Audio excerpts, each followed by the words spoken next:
Successful people learn how to make their mind work for them. I'm David Nagel, and this is the Successful Mind Podcast.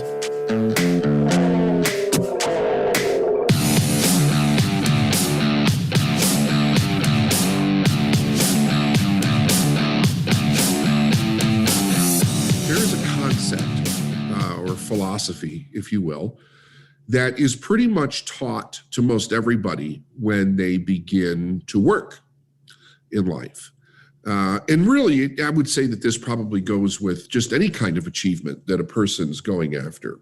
And one of the things is that we generally start at a low level. We start at the bottom, which is normally wherever we think we are at the time. And we work really hard in order to be able to rise to a higher position in life. In Think and Grow Rich, Napoleon Hill said that it was one of the worst concepts for achievement possible, starting at the bottom. And the reason that he said this, and it was interesting when I first read this, I thought it didn't make any sense to me. I just wasn't understanding what the hell he was saying.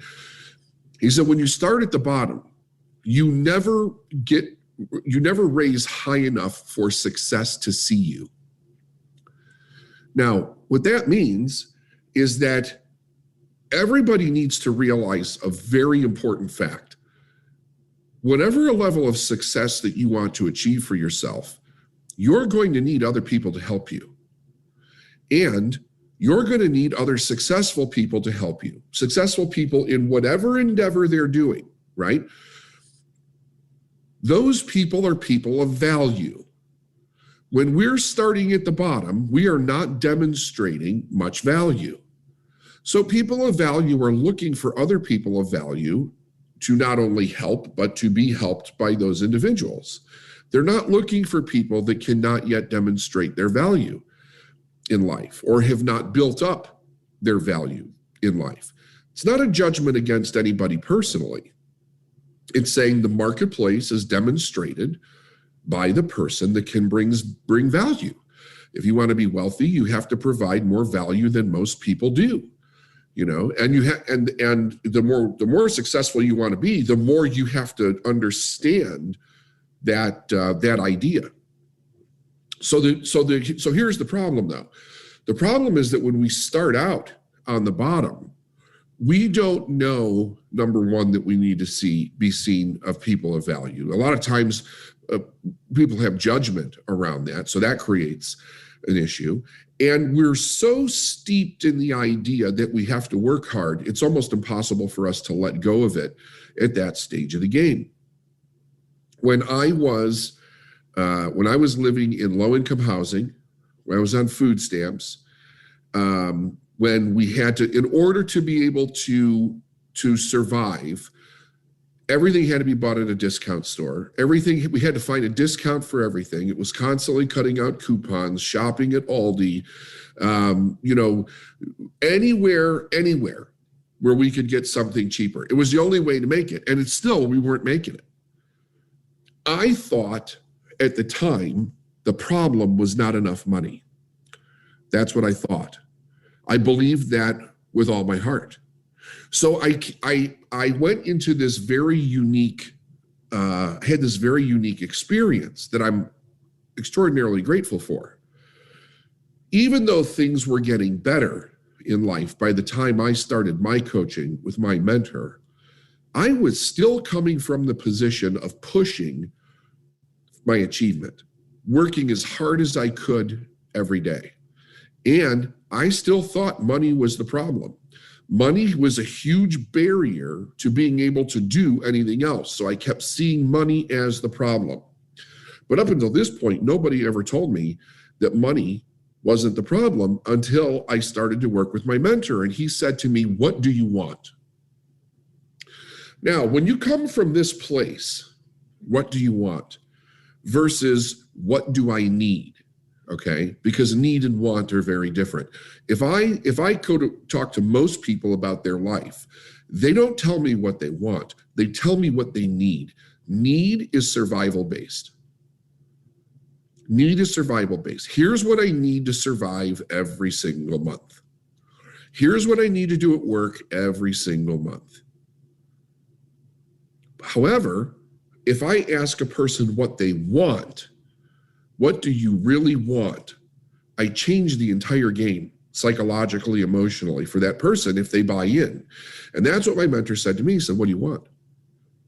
And my response was like, quick as a shot. I'm like, I want to be a millionaire. He's like, okay, I can help you do that. The first thing he tells me to do is going to cost me more money. He wants me to fly first class. He wants me to ride in limos. He wants me to go to every event that he's doing. I'm working a job. I didn't have an ability to increase my income because I had my own business or anything at the time. And immediately I get angry. Now I want you to think about this for a second, right?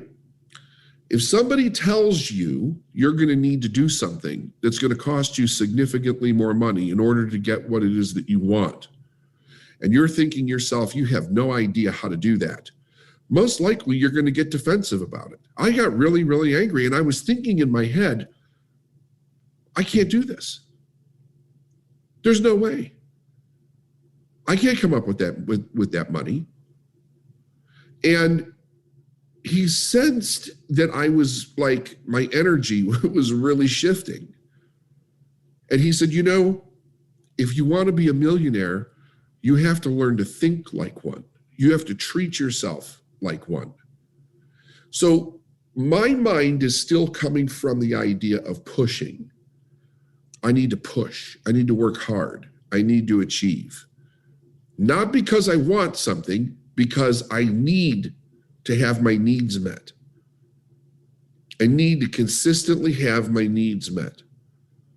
And that's all across the board. That's your needs at work. You need to perform well. You need to stay in good graces with the boss or the employer, all the way down to your the money for your house and groceries and, all that stuff. And when he said to me, something's going to cost me way more than I already had, my mind just shut down around it because I thought the problem was money.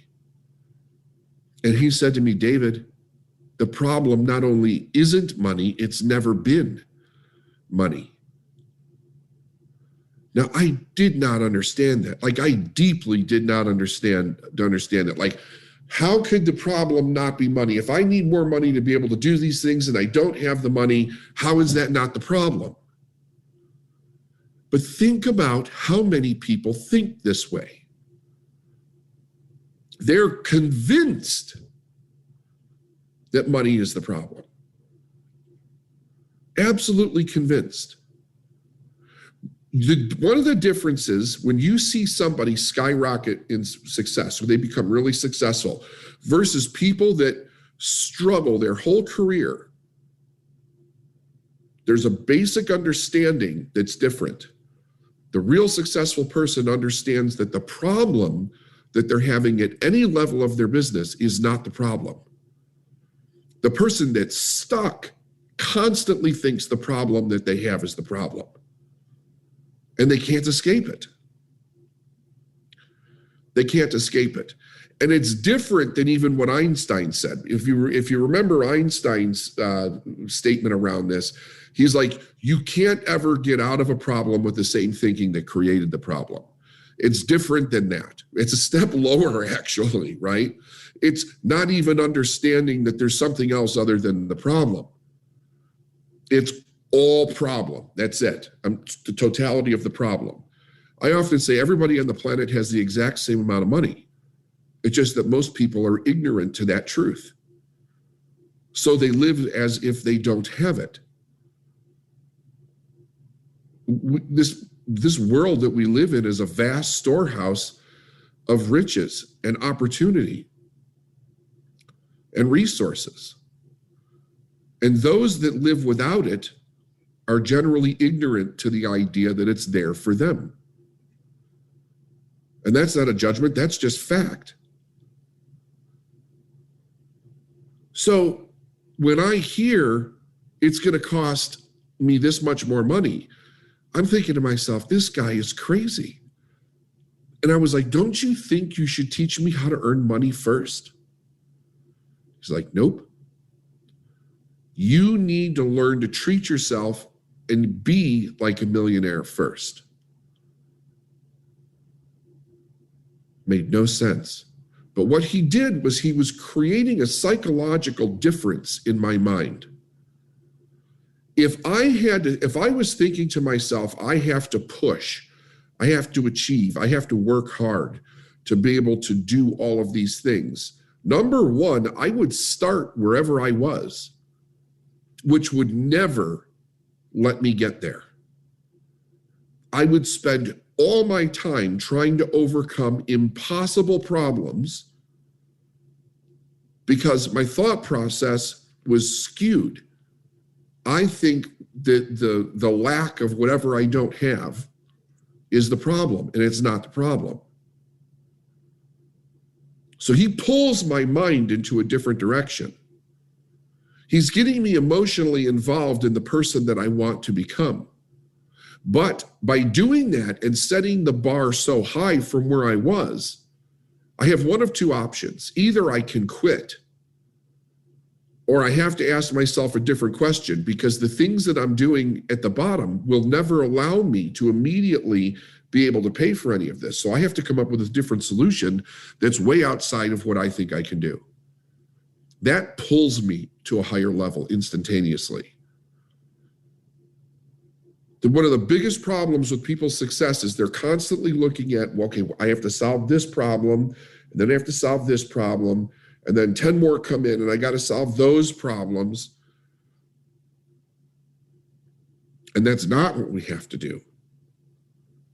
Many, many problems, as we pointed out with U squared, you can create a quantum leap.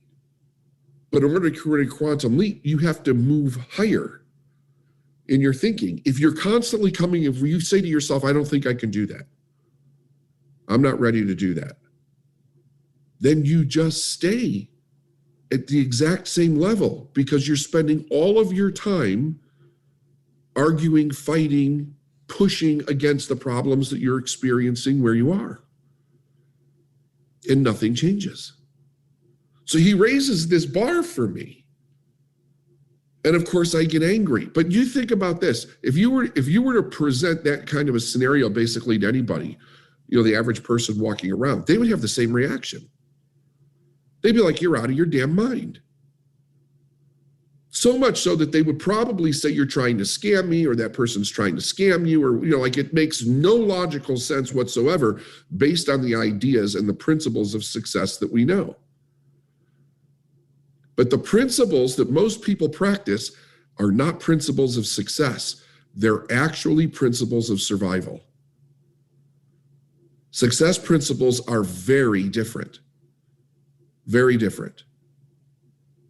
And while they will contain hard work and diligence and discipline and all of those things, the question is, where are you going to take not just that energy, but those skill sets and apply them? Are you going to apply them to a problem that virtually has no solution if you stay at the same stage you are? Or are you going to apply them at something that actually causes you to quantum leap and be pulled up to success? The other thing about being pulled is that you're energetically in it. You're excited. It has a bit of a thrill factor to it. Yeah, there's some risk, but there's risk at any level, so that really doesn't matter. There's some fear, but there's fear at any level, so that doesn't matter either. The big difference is that the win, the payoff, is much, much different. And I'm not talking about just financially. I'm talking about your growth payoff. Your growth payoff. If you want to create something really big, you have to become big. You have to become big in your heart. You have to become big in your mind. You got to think beyond what common sense would allow. Pritchett said, open your heart. He said, everybody's poised for a quantum leap. And he was telling us in that book, here are the things that we have to do. Break the rules. What are some of the rules? Don't start at the bottom, right? The thing is that when we hear that, so when you hear break the rules, You have your own version of what that means to you. You have to really think, what rules keep me stuck? Well, if most people never think, because I'll tell you what, it doesn't cross most people's minds, that they can start at a much higher level. Here's another reason they don't think they can: self-worth issues. Self-worth issues. I cannot tell you how many people I have come across that are sitting on a multi-million-dollar business and they're struggling with $100,000, $200,000 a year. And the only reason they're doing it is because they want to stay steeped in the problem that they think is the problem. And it's one small fix, and they could be making 10 times what they're making. And for a lot of people, that's raising their prices or talking to someone different or basically asking for a sale at a higher amount. But they can't get themselves to do it. Self-worth issues, they really do not understand. One of the biggest mistakes they make is they project their emotional worth into their product, service, and their client. They don't see themselves being worth that much, so they're constantly doubting whether or not their product or service has any worth whatsoever. They can't tell because they're using their own emotional problem into this other problem. And they completely stay stuck. So the idea is this: if we want to be pulled to a higher level, we have to start thinking to ourselves outside of the major problem. You think about the problems that you have right now, especially if you have some that you've been struggling with for a while. To stay in that scenario is not going to change it. But here's the thing you have to really understand: it's not the problem. Whatever you think the problem is, it's not the problem. What you're experiencing is a symptom of the real problem. When a person doesn't have a lot of money, it's a symptom of the problem. It's not the problem. Money's not the problem. Money's not the problem. So when I say I am going to commit to do something that, say, takes 10 times more money, right? So think about it. At the time, I was buying coach flights for like $100, $200. First class flight was like $1,200. When I went to my first seminar, that seminar cost me the equivalent of what I would make in a month. See, those things don't seem to make sense. How can you've got a wife, you've got a couple of kids, you have a mortgage, you've got all these responsibilities, and you don't have much money in the bank, and you're going to take a month's salary and spend it on one seminar. But see, when you do that, you're changing the dynamic drastically. Drastically. You're putting yourself in a different environment. Your mind expands. And you can do this for yourself. What are the things that you can do where you will create something that there's no way you can get there by crawling out? Like, it changes everything. Of course, you have to have the willingness to do it. Like I said, when he dropped this in my lap, I had two options: either quit or find a way to actually make this happen. Now, my initial way of making this happen, I wouldn't change it in the world because it was the idea that I came up with. It allowed me to do it. I took a second mortgage out of my house because I thought money was the problem. So my solution was based in that idea. I didn't think like a millionaire to go out and make money. I wasn't there yet in my thinking. My thinking was, I don't know how to make any more money. That's why I'm in this damn coaching program, to learn how to make more money. But we're not making more money, we're spending more money. I just got in, I spent a fortune, now I'm spending more. And I haven't made a dime yet, right? So I had to be really careful because my thinking was starting to go out the door with that line of thinking. If I'd have kept going that way, I'd have made him wrong. I'd have made him a con man, and I would still be doing the same thing that I was doing, but I'd have a beautiful story about how this guy fucked me. And it's not that easy and nobody can do it. I started to get really close to that story. But I didn't, so I changed it. But I also realized that my solution for creating more money was not going to work very long. At some point, I had to stop borrowing, and I had to actually do something to earn. But it was that process that caused me to approach it from a pulling situation. That meant that when I started in the business, I already had learned enough that I could go out and start looking for scenarios that would allow me to be pulled up instead of climbing up. And like I said, yeah, there was hard work, there was discipline, there was all of that stuff. But I was looking for, how do I go further faster? So you had to break the rules in your mind. How do I make one sale and make 10 sales at the same time? Or 100 sales at the same time? How do you solve this problem? I have no team. I don't know how to market, right? I have no list. How do I change the dynamic? Well, the problem is not the problem. Oh. But if I think the problem's the problem, I approach it from my level of consciousness.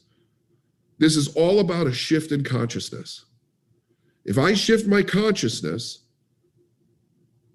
what appears to be the problem will completely change.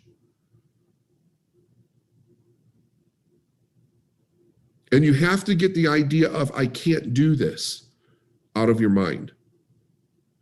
Because that is at the level of the problem. When you start saying, I can't, I don't know how, all of that is survival-based thinking. What you're really saying is, I need to be safe. I can't risk. I don't want to lose anything. You can try anything. I mean, if you really think about it, you can try anything. Could you fail? Sure. But life's not a Disney movie. We all fail, right? Sure. Can people tell you no? Absolutely. What's the big deal? But when we won't try, we're afraid. So we have to get out of that survival thinking. What can you create for yourself this year? With your big goal and your dream for the year, what can you create for yourself that'll allow you to get off the starting block, so to speak, that like Napoleon Hill talked about, and actually catapult yourself into beginning at a higher level where success can actually see you? You've got to think about that. You got to put some serious thought into that. But the truth is, it's here. Whatever it is, it's already here. You can't think about something that you don't have the ability to do. I mean, it doesn't work that way. It's already here. But being pulled into success is so much better than pushing. So much better than pushing. When you see people that push for a living, it's horrible. Like, they don't enjoy their life. They don't enjoy what they do. They generally don't like the people that they're around. You know, they're constantly bitching and complaining and moaning about everything that's going on, what's wrong. They've every time something changes, they're an automatic victim because everything is at a survival need. So now I have to adapt to this problem. And they're dealing with problems that are only symptoms of problems. And the main symptom is the problem is that they don't want to grow as a person. Whenever we want something bigger, we have to become bigger in heart, bigger in thinking, bigger in what we're doing. We have to get way off the bottom and start at a different position. And you'll be shocked at how fast you can go. The universe never limits you. We only limit ourselves.